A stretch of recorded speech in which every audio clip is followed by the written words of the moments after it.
Hello and welcome to the Glorious Beard Podcast. It's mid-November now, and November is Men's Mental Health Awareness Month. So today, it's all about mental health. Today, I'm going to be interviewing Javier from Men Matter & Co. And yes, they are a beard care company, but they're doing so much more to focus on men's mental health, and they want to create a community that you need to be a part of.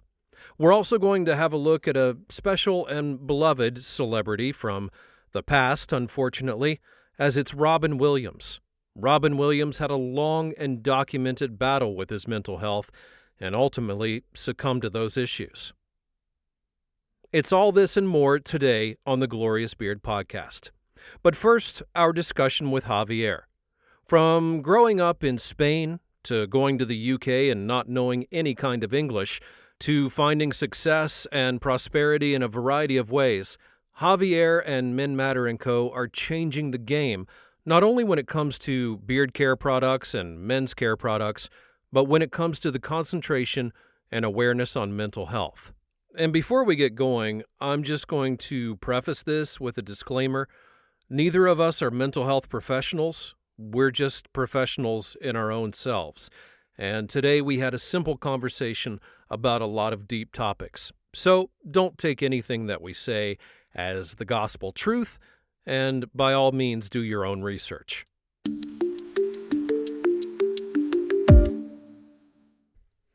Welcome to the Glorious Beard Podcast. My guest today is someone who I admire greatly and who is doing great things in the world of men's care, not only men's care, but in men's mental health. It is Javier from Men Matter & Co.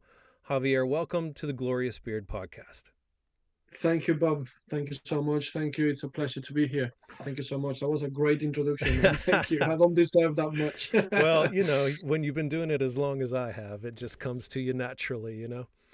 Awesome. What I want to do, because I know that you're getting a lot of recognition and a lot of people are seeing what's happening with Men Matter & Co. People that listen to this podcast really want to know about who it is behind the beard. So we're going to start from the beginning. Just tell me kind of like your early life, where you grew up and everything that went on with that.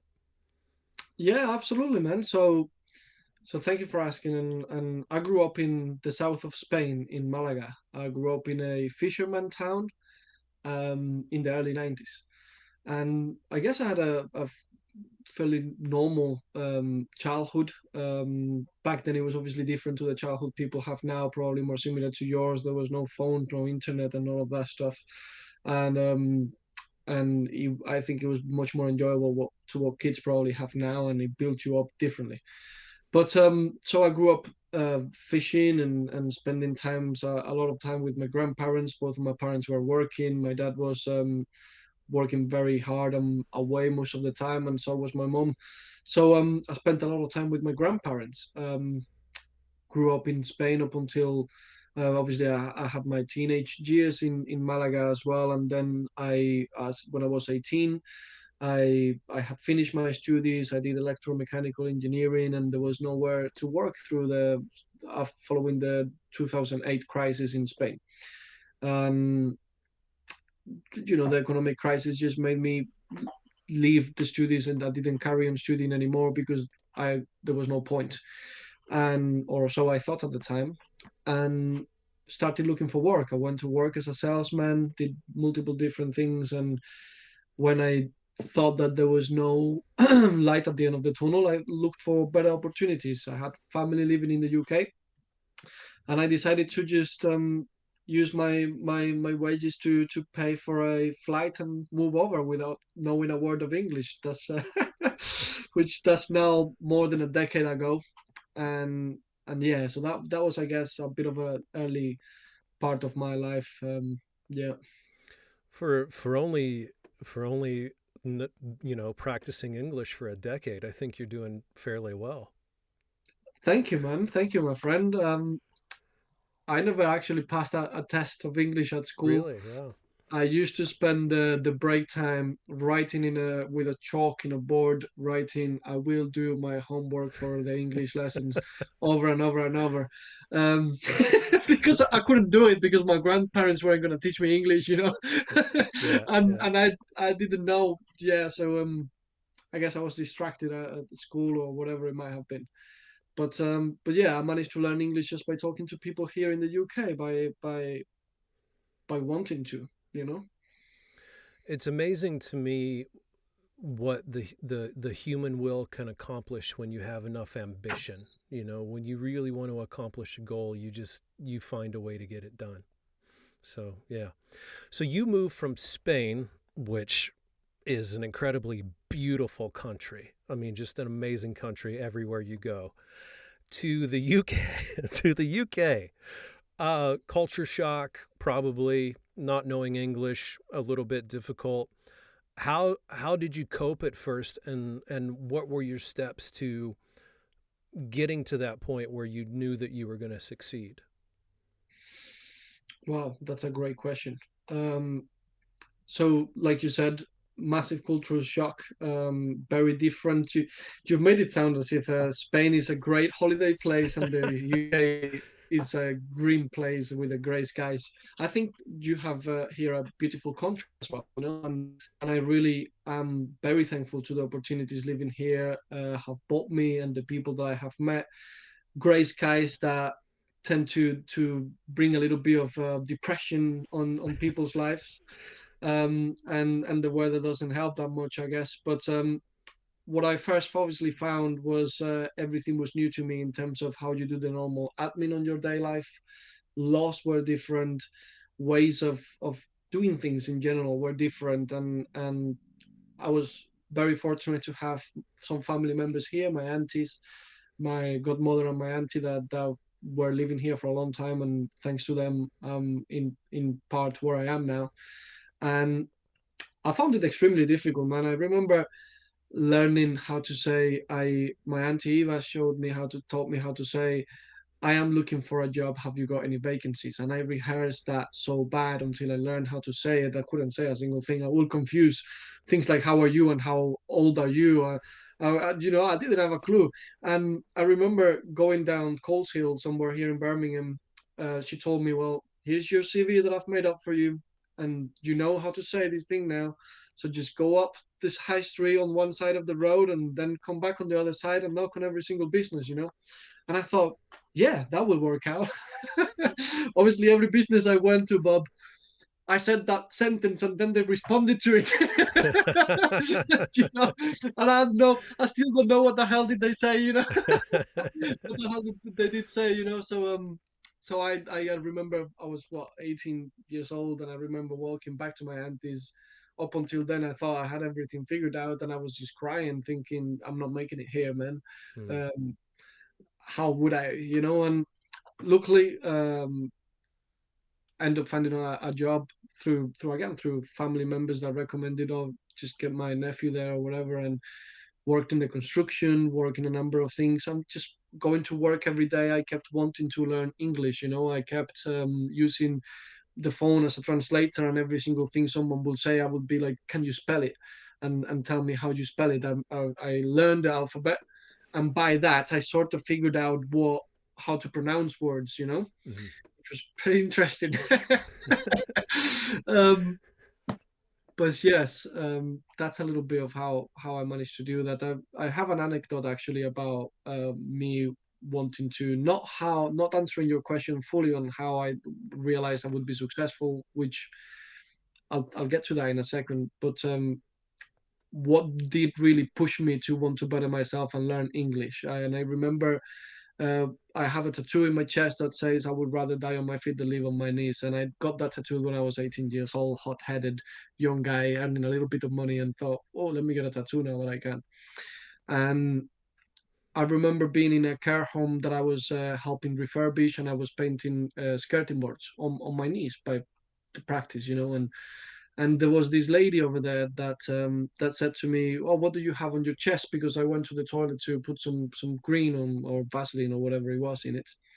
and she read what it said, and she said something along the lines of, well, it looks pretty much like you are on your knees all day, but in a not very Wow. nice way.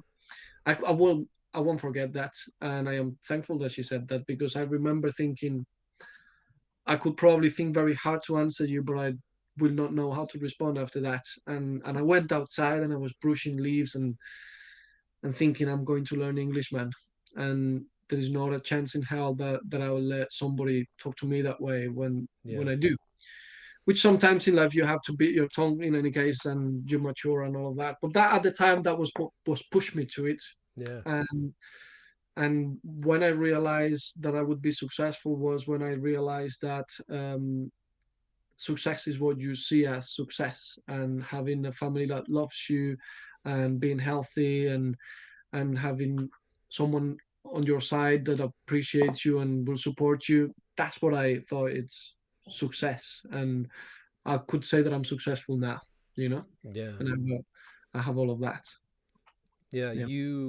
You seem to have kind of taken the common view of masculinity and flipped it around in that statement. Because a lot of men, they look at masculinity as, I have to have the best job, I have to have the best car, I have to have the muscles, I have to have the money. These are the things that make me successful as a man. Whereas a person like you and I, we both know the difference, and we know what's different. We know what success is. And so it's really, that's a really inspiring story to hear. It's really great. Thank you, man. And It's a true story. and it's amazing to me how much you picked up the Birmingham accent in the process. Well, that happened in Wolverhampton, and I lived there for about 2 years, and I'm so thankful I didn't pick up the accent there. With all due respect to them, but because I couldn't understand them, because they changed the words and ways of pronouncing Yeah. things, and I thought this is really difficult for me to learn English here.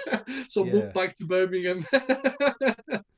Yeah, I think that's what a lot of people don't realize is that there are, they just think of British as just British. They don't realize there's about Oh, 15 different dialects in the absolutely UK. So, yeah, there you go. fascinating. So you go on and you come to a point where you start thinking about mental health. We sometimes refer to this as the kitchen sink moment, that moment when it clicks, when you realize something. What was the kitchen sink moment for you when you really began taking mental health seriously? I guess not only seeing, partially seeing how it affected others around me at the beginning, and not realizing that maybe not even being aware enough that some of the symptoms I had maybe are related to mental health. And I would probably argue that most people have some type of mental health challenge with, in their lives. Um, in terms of that, sometimes you'll feel lonely and had maybe some more negative thoughts, or you'll feel depressed, or you'll feel anxious about certain situations or about certain things happening in your life. And as you obviously grow older and you become more aware, then you realize that that is a big topic, that mental health is not something that is talked about enough, especially within men. You don't talk enough to your mates or your friends about how you feel. You In fact, in the UK, you pretty much get asked all the time, how are you? And you just say it all right. Or you might say, I'm not too bad. You never really go into, when somebody asks you, even a friend of yours, how are you? And you tell him, you know Mm. what, I'm actually feeling a bit down today because of so and so. It's less often that that happens than when, I don't know. I know my wife will call her friend and say, "Oh, you know what happened to me today? I don't feel this good about this or whatever." Because she will tell me, and she's like, "Well, why don't you do that so often?" And that made me think about it. My dad suffered with depression most of his life, and I feel anxious myself so many times. I've never been diagnosed anything because I've not gone to see a doctor about it. Right. But I have talked to somebody, and I encourage people to do so. And I think it's very important to fight the silence in that regard.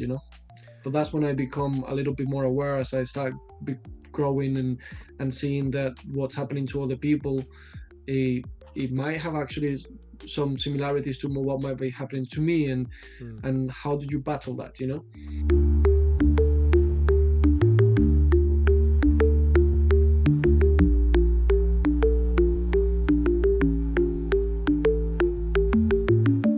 listening to the Glorious Beard podcast.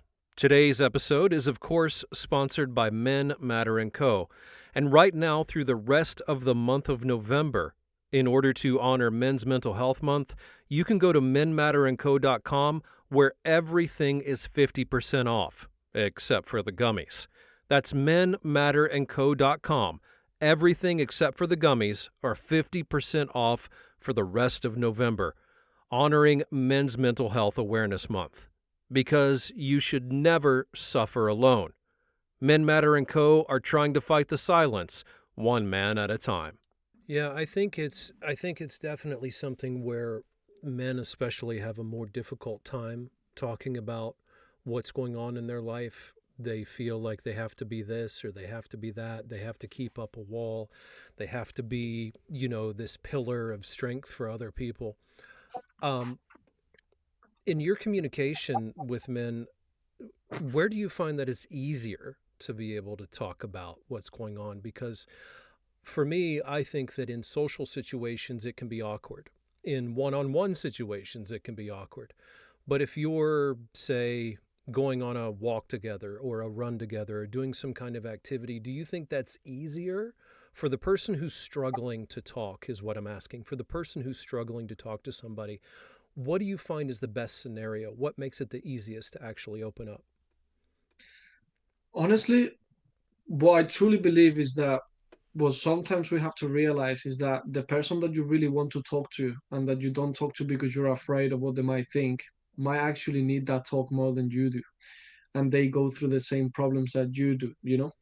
And finding those people, really good people around in your life is very difficult. But sometimes it's that friend of yours that you might think, oh, he's gonna think, oh, I'm not a big man or whatever you might want to call it. That when you have start that conversation might tell you, hey man, I feel exactly the same the other week, and Mm. this is what I did, and I appreciate you talking to me about it, and I'd rather you do that than you didn't, and you took other actions or anything like that. Or that you felt down. And I had that conversation with someone today, with a friend of mine. My friend Richard saw me a little bit um, sad or down or whatever, and he told me at the time, but then also he called me later and said, "Hey man, I don't want to see you like that. What's happened with you?" And I said, "Thank you, bro. I appreciate it because I did have a tough day or a tough week, or I've been having a couple of tough months, whatever it might be, right?" And which is true, it happens, and there's nothing wrong with it. Mm. And that's how I found that I've been able to talk to people by just opening up, because people will also open up to you. And I've seen that with my best friend, Dev Mahal, and I think sometimes we need to stop thinking that people is going to judge you, and trust a little bit more and talk to other men about it, to your friends. Would you rather have a friend or a fixer? I would rather have a true friend, Right. a true friend, a really good friend, which is very, very, very hard to find. Yeah. At least that has been my experience in my lifetime. Very, very difficult to find a good friend. And I think that that makes the difference in who you choose to talk to, really. Like, if you have that one person who just wants to immediately start telling you what you should do and trying to find a way to fix your situation, that's probably not the best person to choose to talk Mm, to. You want to choose somebody who's going to actually actively listen and relate to you. And even if they haven't been through the same things that you have or what you're even going through right now, you want somebody who can listen without judgment, without some kind of predisposed idea of what you should do, because you know what's best for you in the end. mm. But sometimes you just need somebody to let it out on. Absolutely. I mean, I'm there for my friends, and I also appreciate them giving me some advice sometimes, Mm. like maybe my friend Rich did today, and because it helps you see things that you might not be seeing yourself, and tell you, hey man, you're actually doing pretty good. Don't beat yourself up. Or you've told me about what you're doing about it, so you're doing something about it. So well done, carry on doing what you're doing. Don't be pessimist or negative about it, and you think like, you know what, he's right. I need to fix up a little bit, man. Like, it's not all bad sometimes.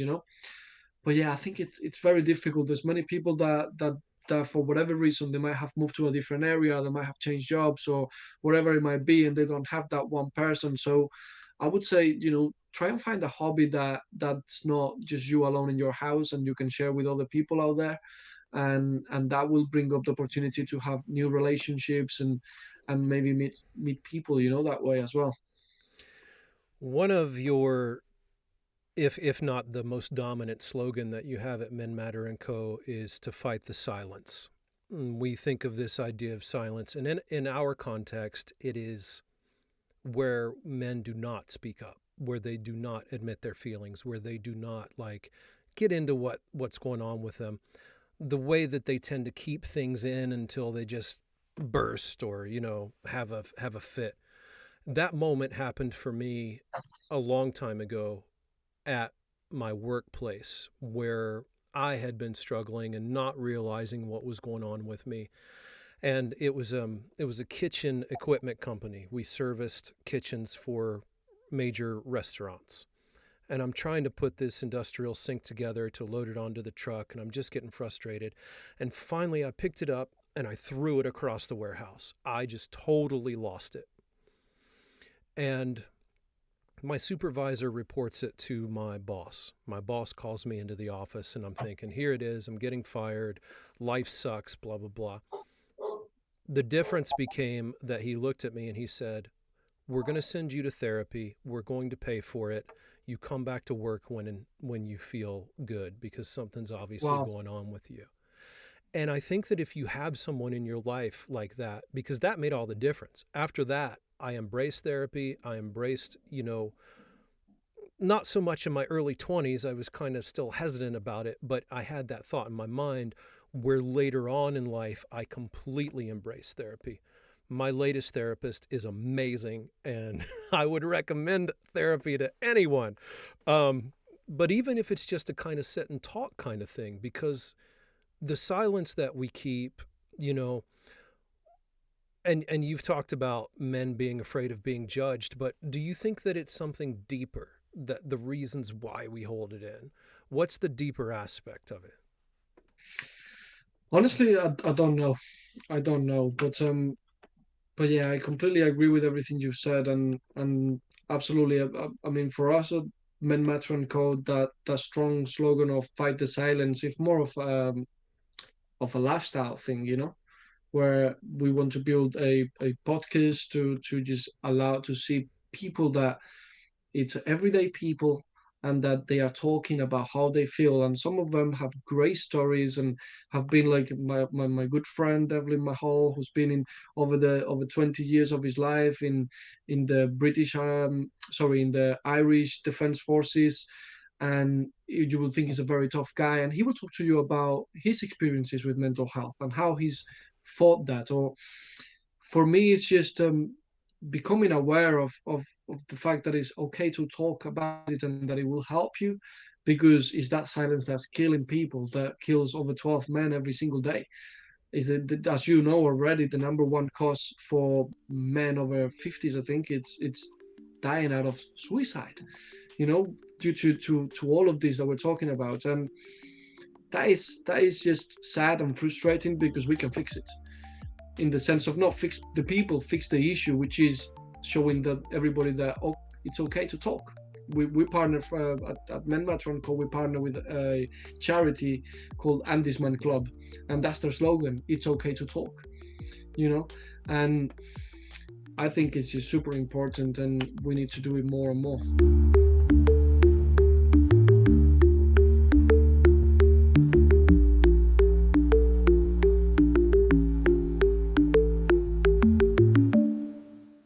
Thank you so much for listening to the Glorious Beard podcast today.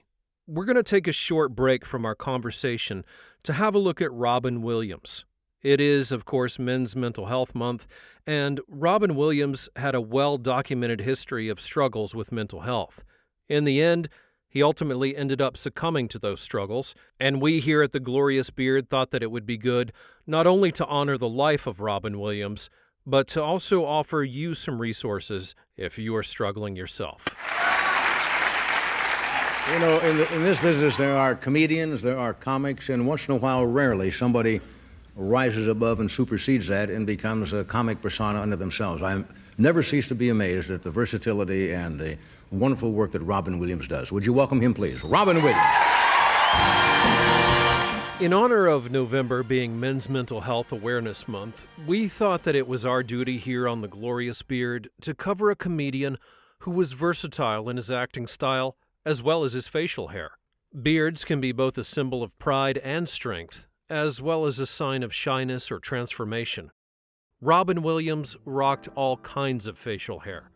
One may say that his beard was his co-star all throughout much of his career.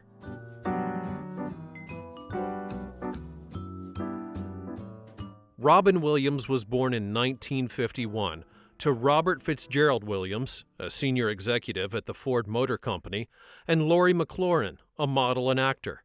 He started his career as a stand-up comedian, but his humor would develop much earlier in high school as a defense mechanism due to his shyness. He was naturally introverted, and due to his parents' busy and bustling careers, he spent the majority of his upbringing with his at-home maid. He also experienced severe bullying, but used his quick wit in order to divert attacks. His defense mechanism would end up becoming his strength, and later, his career. Would you ever want to try to connect with someone from the dead, and if so, who? From the dead? I don't know. Just to talk to the other side, what's it like? I don't know. It's very hot. Where are you? It's like Miami, really. I don't know. It'd be interesting. I've heard tapes of, different psychics, and they always have it's a different voice. Yeah. It's never, Hi, I'm Sidney Goldman, calling from the other side. Collect. I don't know. No, I've never really. It's all a mystery. Yeah, it's a mystery, yes. His breakthrough role would be in Popeye in 1980, which had incorporated a blonde Robin Williams, who was clean-shaven and especially over the top. As he grew into his career, so did his facial hair. In the quirky comedy The Birdcage, he wore a top-tier mustache as he defied comedic stereotypes with his wild gestural nature. In contrast, he had groomed a full-fledged beard in Good Will Hunting in order to represent his wisdom and approachability. His tidy beard would convey his character as a man who had lived to mentor and inspire others. Even his animated roles, like the genie from Aladdin, would sport a distinguished goatee to support his larger-than-life characters. Master, I don't think you quite realize what you've got here. So why don't you just ruminate whilst I illuminate the possibilities? Throughout his career, Robin Williams would bounce between all types of facial hairstyles, but he's quoted as knowing his beard gave him his full authority. This could be because, as lighthearted as his comedy could be, he was also intellectually quite deep, and his beard represented the wealth of knowledge and experience that he contained. As his Parkinson's-induced Lewy dementia took over his mind and his body, his beard would slowly fade, and so would the light in his eyes, leading to his tragic passing in 2014. It's not your fault. I know. It's not your fault.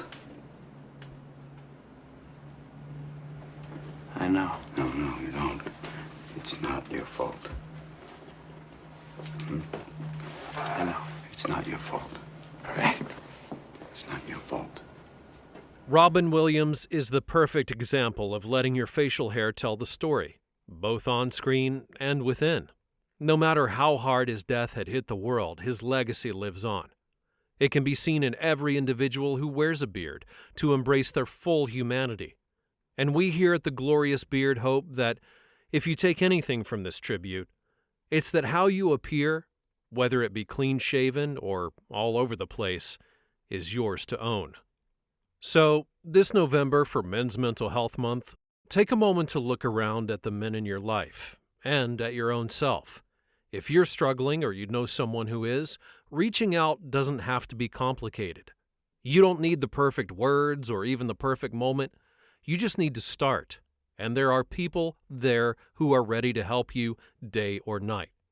In the United States, you can call or text 988. If you want guidance, support, or just somebody to talk things through with, the NAMI Helpline is available at 800-950-6264. Or you can simply text NAMI to 62640. And if you're in the United Kingdom, you can reach Samaritans anytime at 116-123 or simply text SHOUT to 85258. It's all free and it's all confidential. And if you're in extreme circumstances, please dial the NHS at 111 or in America, dial 911. Because this month, November, is a reminder that men don't have to carry everything alone. The help is there and the conversation matters. Reaching out is a strength, not a failure or a weakness.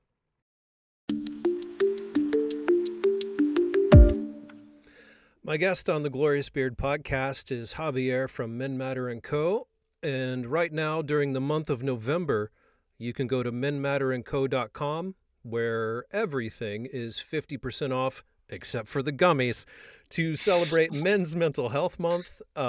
So I know that I'm going to be picking up some gifts for some people in my life because it's ironically close to Christmas.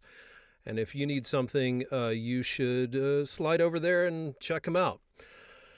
Javier, you talked about Andy's, is it Andy Man's Club or Andy's Man Club? I get it mixed up. Andy's Man Club. Andy's Man Club, yeah. It's to honor a chap called Andy, and his family built this after he's sadly passed. So I've seen the flyers for Andy's Man Club, and I know that there is a place to go virtually anywhere that you want to be involved. How exactly did you get involved, do you go?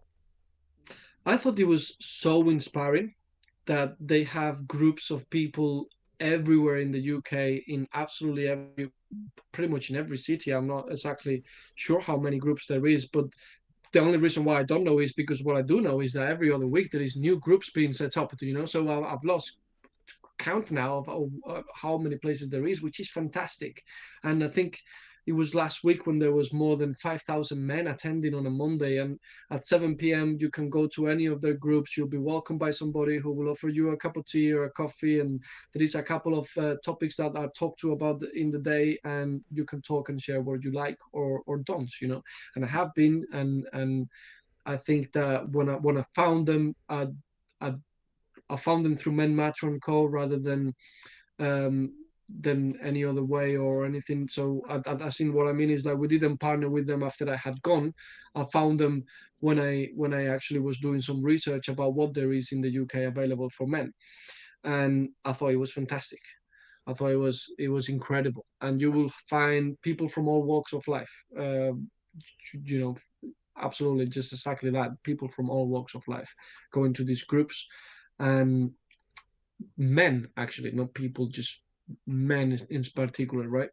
You just have to be 18 years old and over, and I think it's fantastic. Yeah, and I think it's the kind of situation where when a man might be looking for a place to go, to join a group, to join a social group, to find new friends, it can be difficult because there are certain places where toxicity exists, toxic masculinity exists. Like in the UK, it might be common to go down to the pub and try and get in on a dart game, play some darts. But in that environment, men tend to be a little jockey and a little like pushing their stomach around and whatnot.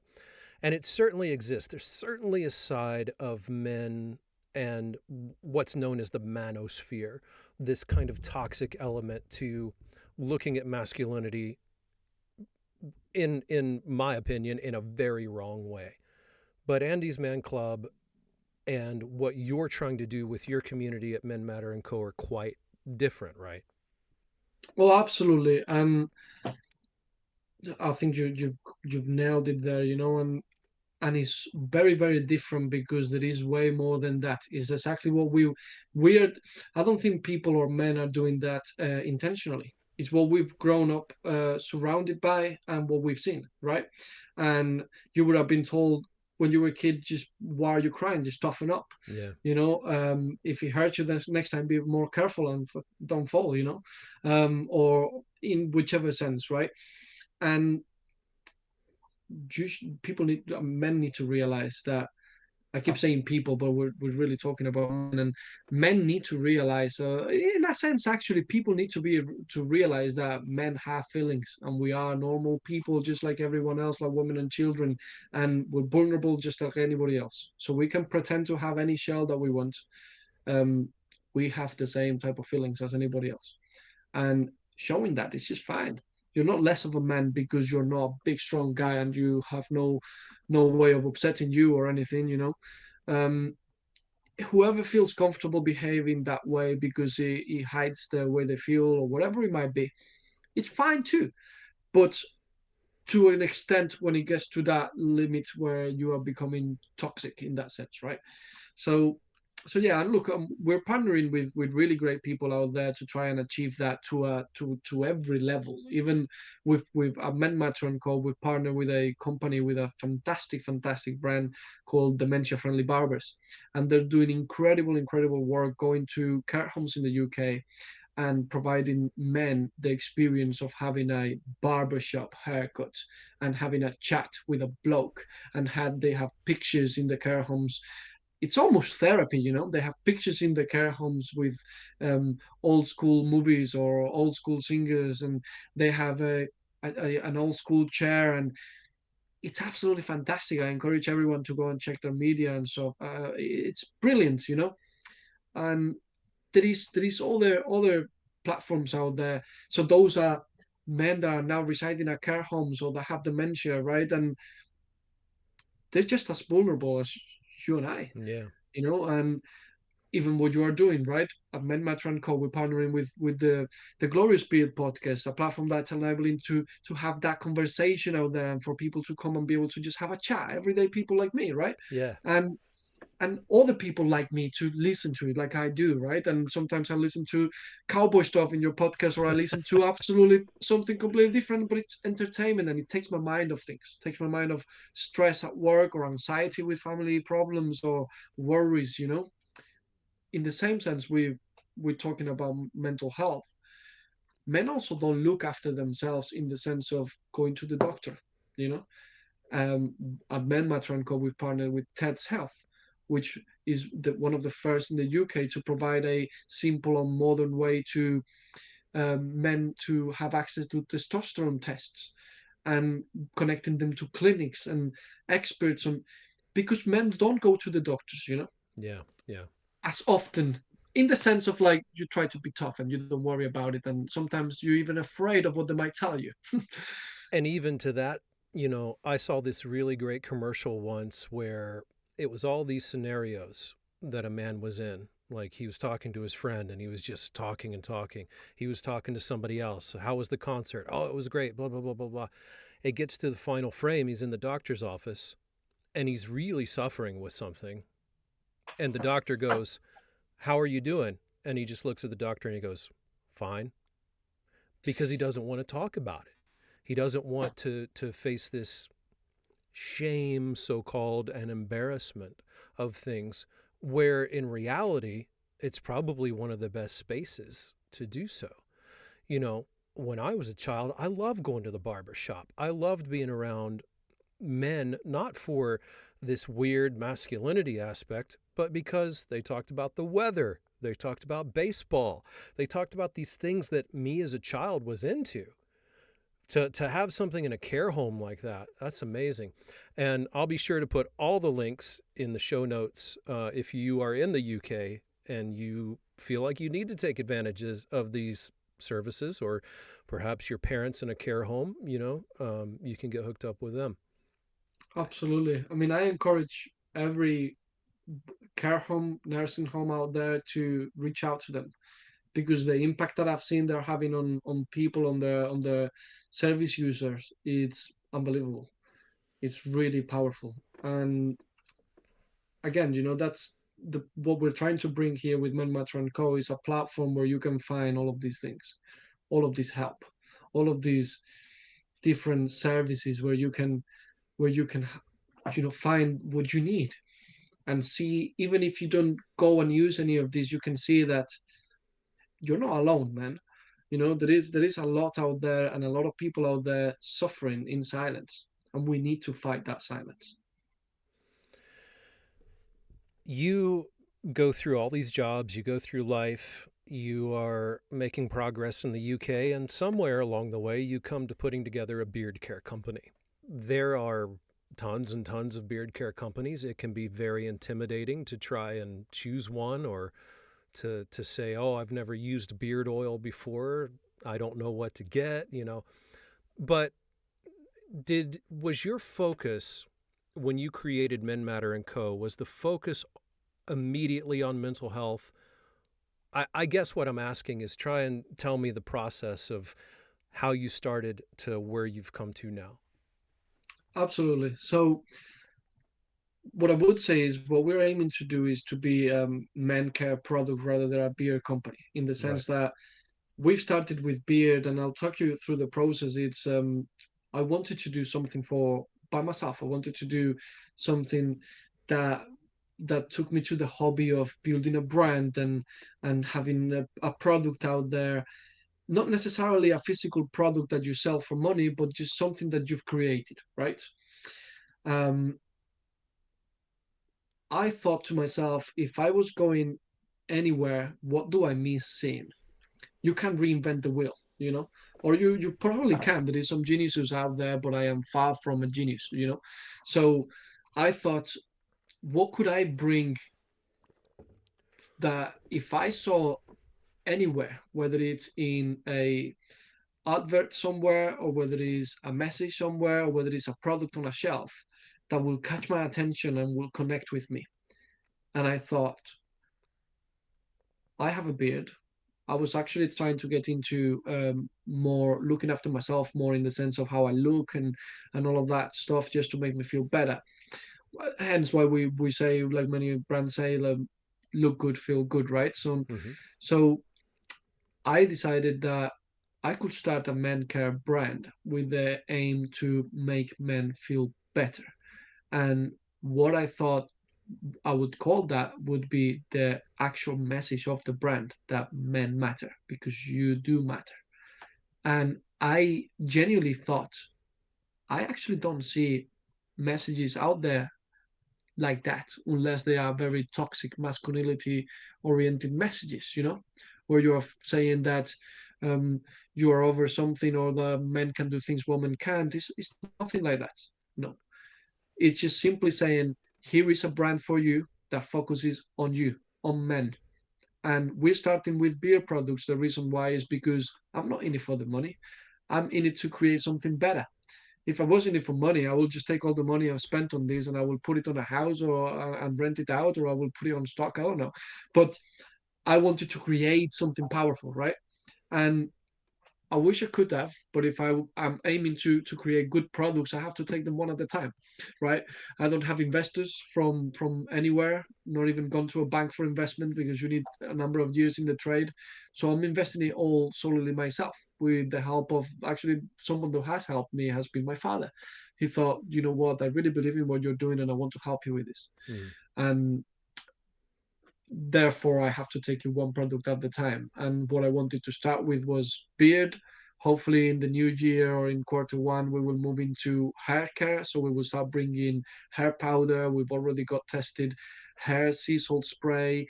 We're bringing on pomades and clay, and we want to partner with barbershops that will be proud to share that message, Mm. and that men will sit on the chair and will be like, oh, what's men matter? And they, by doing that, they don't need to buy it.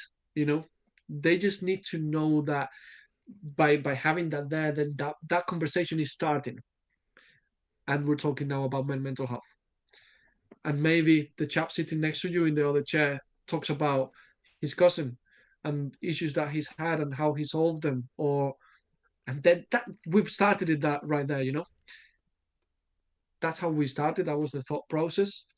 And where we want to take it to, there's no limit. For us here at the Glorious Beard, when we started this podcast, I was very intentional, and I talked about it with my production partner, who I have worked with for decades, ever since university. We have been in this process of creating. We're always creating something. And one of the biggest things is I didn't want it to become something And this is me being ignorant of the beard community at the time. I didn't want it to be something that turned into this masculinity fest or this bro macho kind of environment. So we set out to make it for everyone. We wanted everyone to be able to enjoy it and listen to it.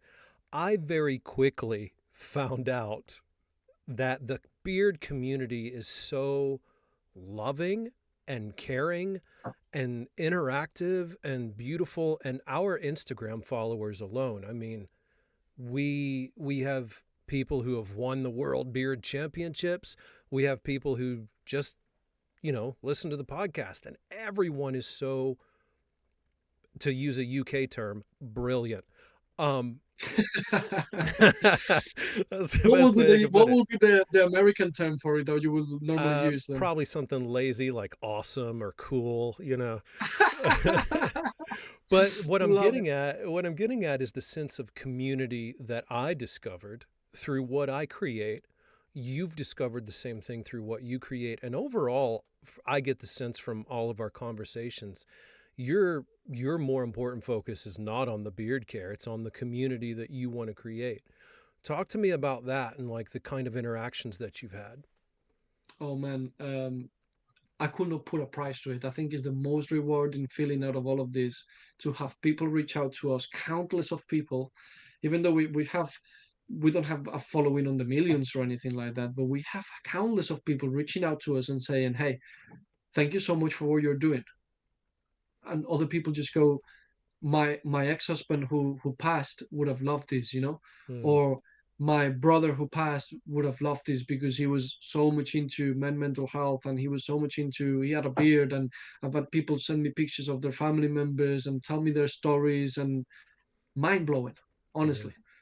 That is the biggest motivator of it all, for me at least, to think there is actually people connecting with this and thinking, hey, it's not just a product company. There is something else about it that we're not trying to sell, we're trying to spread, Yeah. you know?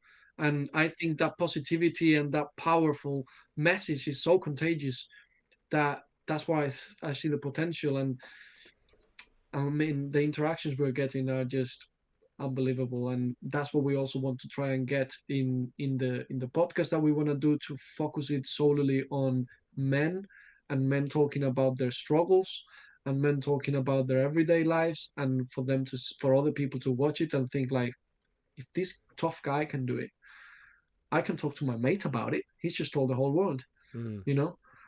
And I'm so thankful for everybody that reached out to us. I'm so thankful for all the partnerships. Thank you for your time, for your trust, because it's just helping spread that message. Yeah. And that's what's so important to me, because everybody goes through struggles, and I don't want to see anyone that I love struggling. And I'll tell you the honest truth. I have love for everybody, and I love everyone, and up until they made me not love them, right? So, so I wish everyone good, and I want everybody to be able to share a little bit of that with their people that they interact with, and be kind to people, and give good people a little bit of slack, like they say here in the UK, right? And I think at least we have this platform that we can do that with. We are hopefully going to be having a mobile app in the next year or so, where you'll be able to come and not only shop in our store that you can already do through Instagram or the website or anything else, matchandco.com, but in there you will be able to connect to professionals. You'll be able to watch a video from the Glorious Beer podcast. You'll be able to see the link of how to the work, beautiful work, amazing work that dementia friendly barbers are doing, or to connect with Ted's Health. I will provide you with testosterone test, and show you that actually you might want to take one of these tests, and how easy it is, and no awkward conversations, and in a silent room, so it's much easier than that, much more than that. And that's where we want to take it, so that we can offer that platform for people to be able to do that, right? So yeah, beautiful interactions we've had so far.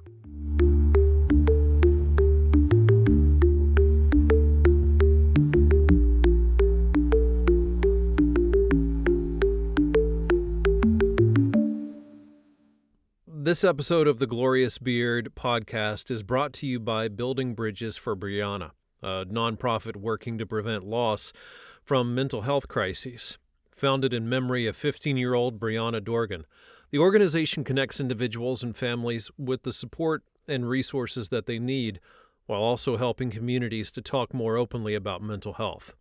To learn more or to get involved, you can visit bb4bpa.org, because nobody should have to face life alone. My guest on the Glorious Beard podcast is Javier from Men Matter & Co. Right now, you can go to menmatterandco.com for the month of November and get 50% off of all of their products, except for the gummies, to treat the man in your life, make him feel special, and let him know that he matters as well. Where do you see the world of men's mental health now as opposed to 5 or even 10 years ago? What progress has been made for men to have spaces and platforms and things to properly express themselves and to get the help, or just even be able to talk to somebody the way they need to? That's a great question, and I think how we have evolved in the terms of technology has opened a massive door for people to be able to do that, and even social media that has pros and cons, but has allowed people to just go on their phone and come across something they didn't think was there. And I think that's actually key. Networking has become so much easier.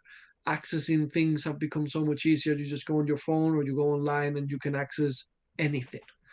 Whereas before, it was everything a little bit more in the unknown, and you didn't know what other people was going through as much, and you didn't know what opportunities there was out there to help you. And I think that is super powerful. There is so many cons to social media these days, with some messages that shouldn't be going around, some hateful messages, and I'm all against that. But at the same time, there is so much positivity around having those platforms that is helping so many people out there, and we never did have that before.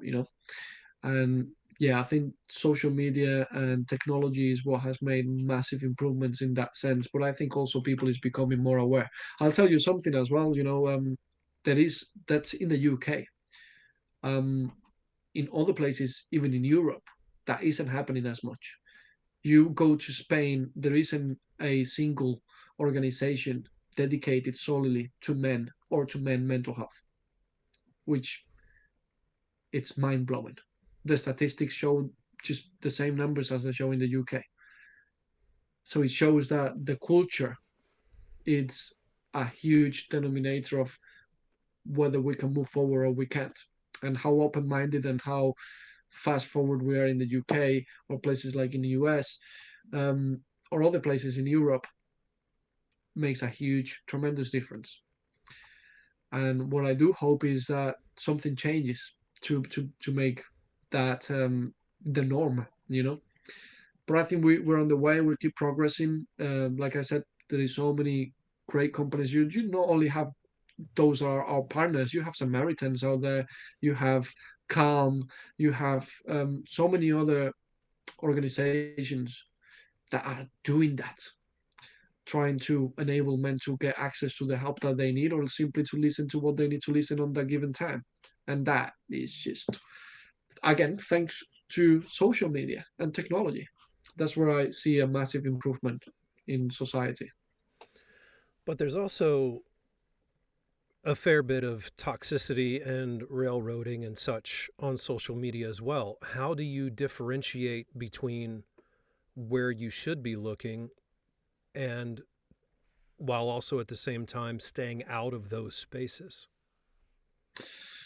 Wow, that is a great question. Very difficult. I think what helps you be able to navigate that and do that is your morals and your principles to an extent. And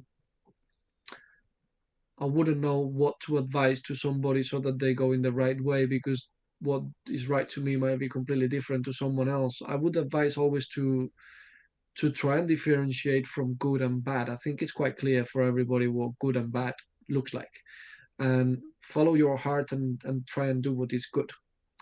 That would be what I would say. Freedom of speech is there to an extent in the UK anyway, with the current government that we have, but everyone is free to do what they want. What I will only say is just don't harm anybody, directly or indirectly. You know, just do what you like, but don't harm anyone. That would be my say. We we have a motto around here. Rule number one: to have a successful life and be a good person, and to be decent, be some. Oh, to be decent and have people like you. There's one main rule: don't be a dick. Oh, mate, I completely agree. And I always think, even if something that might, what goes around comes around, but Mm. even if it doesn't come down to you and you treat somebody bad at work, and you're the boss and you're mean to them or whatever, maybe nobody does that back to you, but how would you feel if they did that to your children? How would you feel if they did that to your loved ones? If you actually stepped out of your body and looked around, would you be proud of what you're watching? Mm. Because there's no need to not be nice. Just if you don't like something or somebody, just move on your way. Like, there's no need for anyway. Yeah, not gonna get too emotional about it, but yes, I think that don't be a dick is a great motto. Moving forward, what would you like to see in terms of men communicating better, opening up better? Like, what does it look like for you? What is the dream? Because I think that even in this day and age, there are people out there who are hesitant. They're hesitant to go to an Andy's Man Club. They're hesitant to reach out to a friend. They're hesitant to step forward or make that therapy appointment or do the thing they need to do. What would you tell that person to get over that hump, to take that first step? What would be your best advice?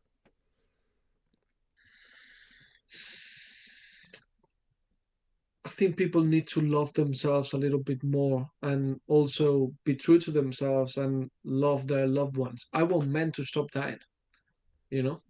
I want family members to stop suffering because of their family members dying. The numbers are crazy. It's not talked about enough. That's what I would like to see in the news more. Less hate, more awareness of this is what happened. In the same way, I would like to see in schools more educational, financial education, for example, for kids, and showing them that there is things that need to be done and what to do with their money and where they need to go in life in the sense of how to progress. Yeah. I would also like them to be teaching about mental health, in a way, in the sense of like talking is okay. You don't have to be this big fella or anything like that. It's okay to have fears. I have fears, man. I'm scared of many things. Hmm. The one thing that I will be the most scared is not being there for my family, not to provide for them or to be anything other than their loved one.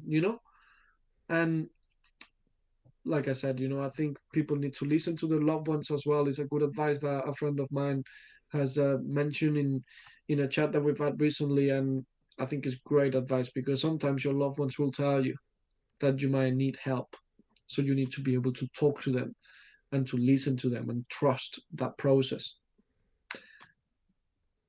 We need to change things around us if we want things to change, right? We need to make changes, and if we don't do that, then it's difficult. So I encourage men to face their fears in that sense, and it's okay to talk. It's okay to be scared. It's okay to have a cry, man. I'm going fishing tomorrow. That's what may help me relax, and I'm gonna have a night of fishing with my good friend. We're gonna chill out. We're gonna talk about everything we want to talk about, and it don't matter whether we catch something or not. Right. It's just an experience and of being there with a friend and talking to them, and that friend can be your wife, it can be your dad, it can be your brother, it can be your mate, it can be anybody. But you need to express the way you feel and be honest with yourself. There's no point keeping it to you. Don't know if that hopefully answered your question. That's your answer. That's her. So it did. When it comes to being supportive, we talked about being supportive earlier, finding a friend versus a fixer. One of my most simple ways that I try and support my friends, that I try to let them know that they're there and that they're important, is to just every once in a while, when you're thinking about them, send them a text message and say, hey, thinking about you, hope you have a good day. I sent you one, didn't I? Did I send you one recently? Absolutely, my friend. Yeah, and that's And what I I do. appreciate it. Even if I haven't heard from that person in a long time, even if I know they're not going to respond, I send them a message, say, hey, I was just thinking about you. Hope you're having a great day. It's as simple as that. What are some other simple things that maybe you do or that you think people can do to be supportive of people who may not even realize they need the support? Because I think a lot of times when somebody gets a message like that out of nowhere, they're like, oh, it's kind of because they don't think about it. I absolutely love what you've just said. And similarly to you, unfortunately, I don't have a much different example. I do call people out of a blue as well, completely out of a blue. And people always respond like, "Oh, it's something up because we haven't spoken for a while." Right. And I had this situation a week ago. I called a friend called Matt. I met him in Wolverhampton just almost 10 years ago, and we've seen each other very, very, very little, really, more than less than I would like, really, in the past few years since I don't live there, and I've been busy with work and all of that stuff. And last week I heard a song in the radio, "Dancing with My Father Again." I know his father died of suicide, and which is just coincidentally, and I called him because I was feeling emotional about it. I thought, hey man, I want to know how my friend Matt is, and I called him to say, hey, we need to see each other soon. How are you? Talk to me, man. I think of you. You're important to me, and I want you to know I've not forgotten about you. And if he's listening to this, he knows that this actually genuinely just happened. And there is friends like Dev that I might speak to every day. There is other people you speak every so often. But even what you just did, sending me a message, we've only known each other for about this year. We haven't known each other for a long time. Yeah. We've connected somehow. We are liking some. We have some like-minded. And for me to receive that from you, I thought that's just beautiful, man. And it shows what kind of a good person you are. I But it helps. I just try to love people, make their day better in any way that I can. That's We've beautiful, man. we've got just a few minutes left, and of Mhm. course, this is the Glorious Beard podcast. We want to talk about beards. So, I tend to ask this question of every single person that I interview. I want you to imagine that there is a blind person. They can't touch you, and you have to explain your beard to them. How would you explain your beard? Well, you know what? I should have thought about this actually, and I didn't. Um, how would I explain my beard? You got to Well, it's close your eyes. You got to see it from their perspective. it's just as if you touched a face with a very small chin, hiding hiding behind a something similar to what you have in your scalp. um, Not too bushy, but not too short. And I'm not sure, man. I'm not sure. And it smells But really good, doesn't it? Because it has, mine definitely does. yeah, it has Min Matter and Co products in it. But I would say something that brings, when I go to bed every night, my partner, she always comes smelling great. And I always thought there is nothing that I put on me that she will compliment me about, because after I go for a shower at night, I put my deodorant and do all of that. But I don't shave at night. I normally shave in a Saturday or in the morning if I adjust my beard or whatever I do.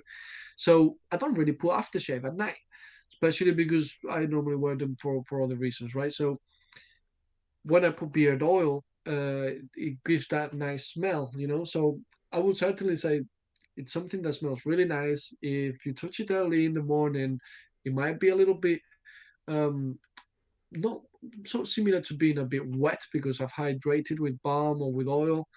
Um, but yeah, I mean, it makes me definitely look older. I can tell you that, because people tend to compliment me on how well it looks, but then they throw it all out from the boat when they say that how old they think I am, you know. But yeah, I don't know if I would be able to explain it much better, to be honest.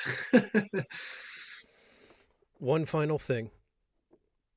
If you could say something to the man in your life that you haven't yet, who you believe is struggling, who you believe needs a little bit of push to talk, who you believe needs help, they're carrying everything quietly, and you want to fight that silence, what would you say to them that they need to hear?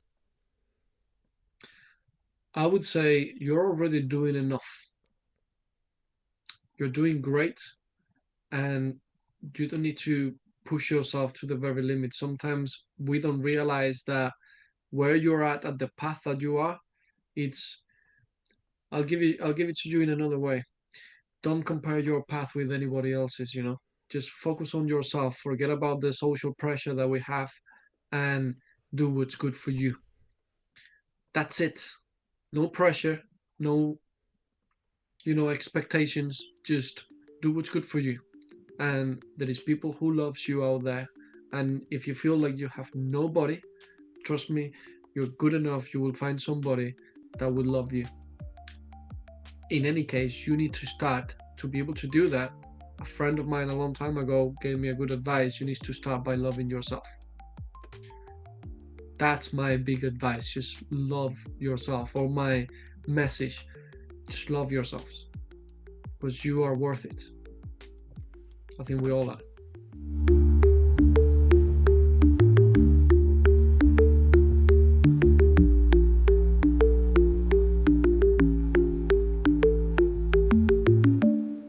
Thank you so much for listening to The Glorious Beard. Our guest today was Javier from menmatterandco.com. And right now you can go to menmatterandco.com, and in celebration of Men's Mental Health Month, everything but the gummies are 50% off.